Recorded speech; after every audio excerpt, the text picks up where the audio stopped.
Hi! ఈరోజు మన రుచి ఫ్లేవర్లో చాక్లెట్ బ్రౌనీ తయారు చేయబోతున్నాం. ముందుగా బాయిల్లో డార్క్ చాక్లెట్ని ఇలా మెల్ట్ చేసి, ఇప్పుడు 1 cup sugar powder, 1 cup maida and half cup cocoa powder and అలాగే పించ్ ఆఫ్ వెనిలా ఎక్స్ట్రాక్ట్ వేసి ఇలా కలుపుకోవాలి.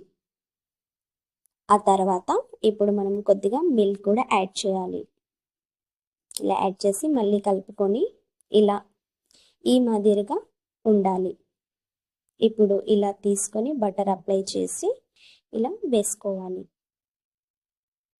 ఇలా వేసుకొని సెట్ చేసి లాస్ట్లో చాప్డ్ వాల్నట్స్ని వేసేసి మిక్స్ చేయండి.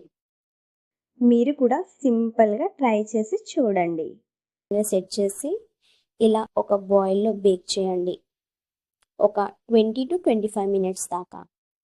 ఈ స్మెల్ వల్ల మీకు చాక్లెట్ క్రేవింగ్ పెరిగిపోతుంది. చూసారు కదా ఎంత చక్కగా బేక్ అయిందో. సో ఇలా సర్వ్ చేసి స్క్వేర్ కట్లో కట్ చేయండి.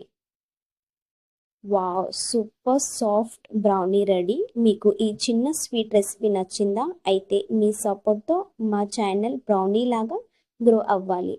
సబ్స్క్రైబ్ చేయడం మర్చిపోకండి. Thank you for watching.